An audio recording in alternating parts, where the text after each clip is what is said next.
Hey, welcome back. This is Kimile, and you're listening to Heal with Kimile podcast. If you feel like you're losing him, then stop what you're doing. You need to stop all action. And here's what you've got to really focus on. You may have to make amends. You may have to say you're sorry. You may have to clean up a mess. If you've been bratty, or if you've been arrogant or greedy or mean, if you've been mean to your guy and he's sick of you, he's like going, I ain't doing this shit anymore. You're not doing this to me anymore. If he's pulled back and he's not coming home on time and you're wondering where he's at, who's he with, what's he doing, if he's starting to drink at the bars or whatever, you've obviously lost your influence over him. The way you get the influence back is you clean up your integrity. And how that looks is if you owe an apology, you say it. There's been a handful of times that we really thought the relationship was completely over, that it was never going to come back. She had been so mean, so destructive, talked crap about him behind his back. He found out she was flirting with guys, drinking at a bar, dancing with guys, like literally being a brat, just bratty. Did she sleep around? No. But was she disrespecting him? Absolutely. And look, good men will not put up with that. They shouldn't put up with that. But you have to make sure that you own your crap, because he now sees you as a liability. And if you're a liability to him, he cannot trust you. It's funny, these women that want to run their mouth about their men, in friends and it gets back to them. Don't do that. You should be a sanctuary for your guy. You should have a certain tone with him. Like he needs to be admired by you. You want to respect him. You want to have him on a pedestal in a way. If he's your guy, you have his back. Like literally you have to have his back. But if you haven't and you've been a brat and you've said you're sorry, you've done this for a while, look, you might lose him for a minute. Most good men will be very tolerant. And if they have children with you, they'll do anything they can to make it work because they love their kids and they probably do love you. But you have to be a grown-up. You have to stop letting everything upset you and affect you. If you're chronically reacting and he doesn't even share with you his day anymore because you're reacting or you're drinking or you're vaping or you're just on your phone, if you haven't really given him some honoring time, if you're not really, listening to him, he's not going to listen to you. And so you got to realize as a woman, you're generating the energy in this relationship. And what women don't get is how powerful they really are. You are extremely powerful. Your belief about your children is how they will see themselves. How you see them, they see themselves. How you see your man, he tends to see himself through those eyes as well. And if it's detrimental, you're not going to have a killer. You're not going to have a winner. You're going to have somebody who's mediocre. But if you really want to rise up and empower your family, you have to really, really be careful anything you speak. Whatever you're saying, whatever you're speaking must be love, positive belief. If you're negative or detrimental, you're going to raise a family and have a husband who has no confidence. There's a movie called 300 with Gerard Butler. It's been around for a while. And right before he's kicking this Persian in the well and knowing this is going to cause a war, he looks to his queen. He looks to his woman.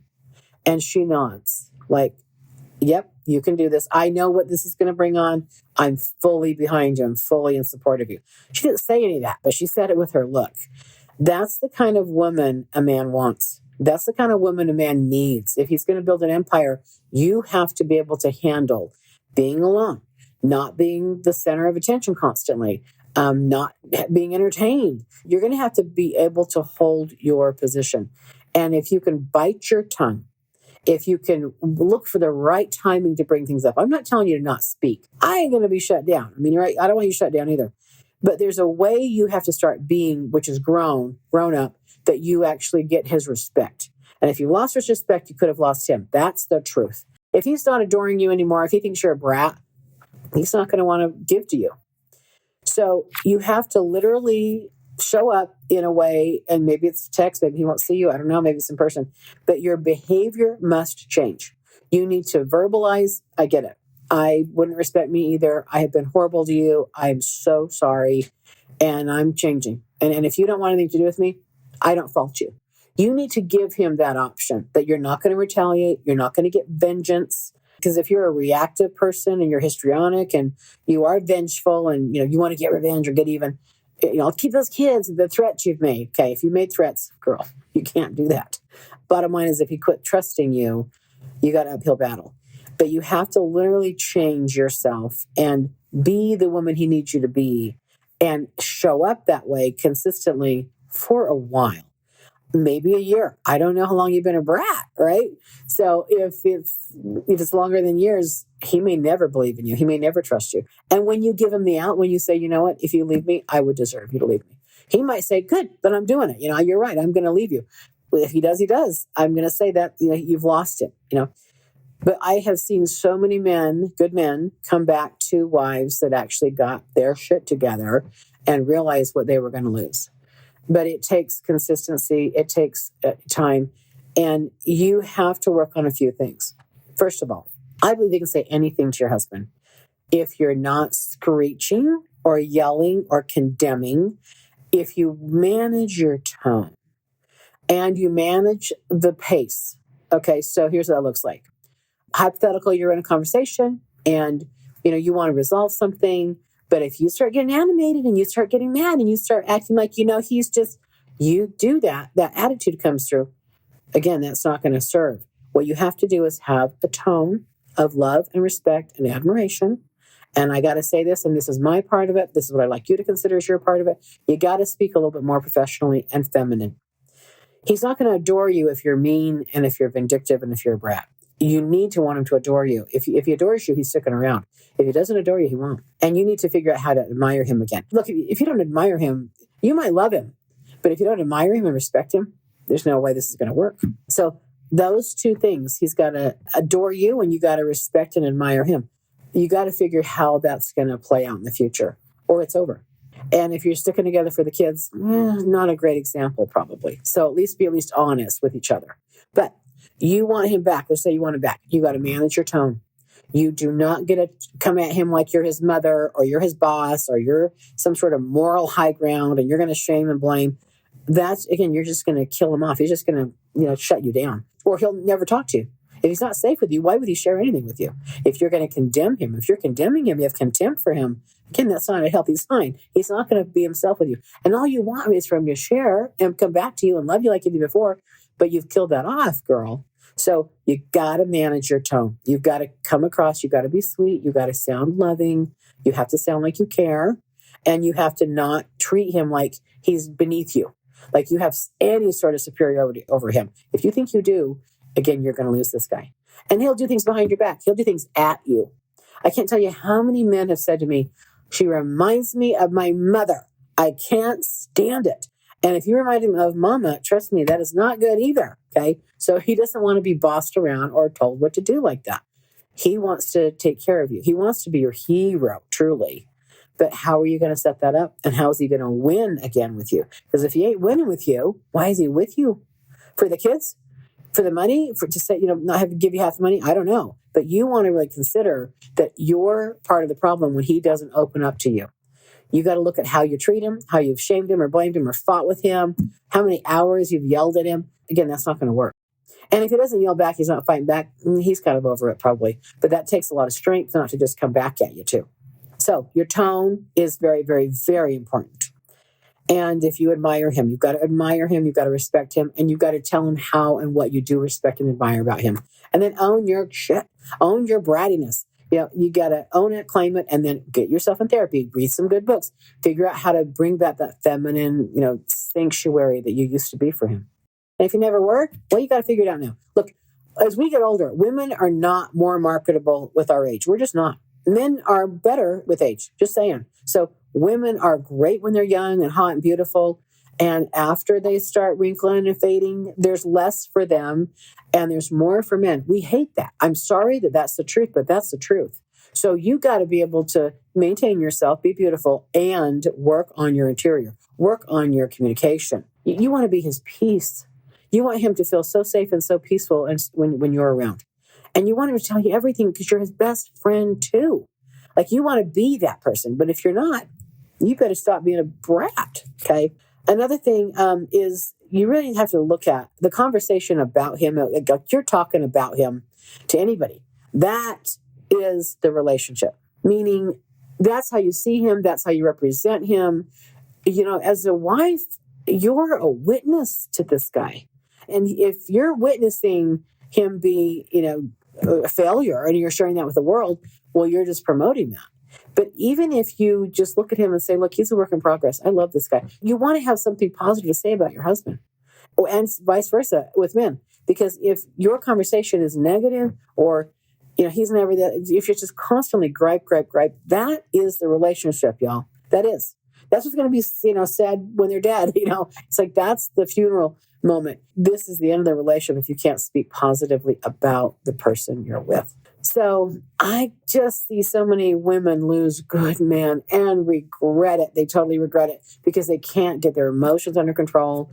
They have this entitled way about them that they think that their husband's just going to take their shit forever. And then if they screw around or whatever, they're bad, sick, and wrong. I'm not okay with cheating at all. However, that's a sign he's sick of it. Number one reason for cheating, by the way, is revenge. Like truly, that's why people cheat is they want to get revenge. They're pissed. And men don't have to be in love to have sex. Women tend to have more, they need feelings usually to have that kind of thing going on. So, it's different with guys. You don't like that. It's the truth. Understand the nature of how men really are. But if you're in this dynamic and you're struggling and you're afraid to lose him, girl, you better get a hold of me. You better call me because you have got some things you can do to turn this around. But it will only, you can only do it once. You can only recover this one time. You can only change one time. And you have to change. It cannot be lip service. It has to be your words. I can show you how to do it, but it's got to be you genuinely seeing where you have not been a great partner, not been a great woman for him. And look, most guys, they get it. They can handle it. If they love you, if they still love you, he'll forgive you. If he doesn't, you may lose him. And there's no guarantee. There's just no guarantee. Another thing that if this happens, look, if he's cheating on you, okay? Yeah, you're pissed. You're upset. No kidding. Been there, gone through all that. I And here's the only way to really sort that out. You must stop the action, okay? Everything stops. He needs to leave. Like he needs to be, live with his mother, move out, or you need to leave. We have to separate. If there's an active situation with a third party, he's just continuing now to go down a road of hurting you, okay? And you don't know if it's ever recoverable. You don't know if he's doing that, if he's having an affair to get you, or if he's having an affair because he loves somebody else. Probably not. I don't think you fall in love too quickly. And if you do, you're on the rebound. But, if this is going on, I say stop the action, separate, literally separate. Get your butts in my office and let's create a strategy where we do the soulmate second chance. I have a program called Soulmate Second Chance, where truly you both will journal. You're going to have, some time apart, and you're going to start looking at really what happened to us. And then do we want to start over? Can we start over? But there's a good amount of time and there's a good process I put people through to really see how they wound up getting to this point. But if you're somebody he doesn't want to spend time with and you're mean and you're resentful and you're insecure and you're jealous, that's not fun for a guy. At some point, they need a good time. You need to be his peace. And if you can't be, let him go. Just let him go. And if he can't be faithful, look, and probably, if you're with a guy, been 10 years or something, he's never cheated until now, it's because he's fed up and he's getting revenge on you. But if there is a cheat going on, break up, stop the action, literally take yourself away from him. Let him realize that this is the consequence he's going to have. And if he really wants out, it's a test. Sometimes you can actually get stronger out of cheating. I'm not saying always. But if he does love you, he'll give her up, he'll come back. But you got to get some therapy. You got to get in and do some work with this relationship, because if not, it'll happen again. You're going to cycle again. And the cycle has to stop where you got to make yourself happy. You can't look to him to make you happy. And men need to realize they can win with you. If he can win with you, he'd never do that to you again. That's most good men. So you break up, you kind of look at how you got him to do that. How does he get you to do this? You kind of see how you're really influencing each other for the worst. And you either stop it or you don't. But at least at least the truth gets told. You got nothing left to lose at some point. And I can't tell you how many times I've kind of been with a couple and they're so down, they're getting divorced. I'm going to help mediate their divorce.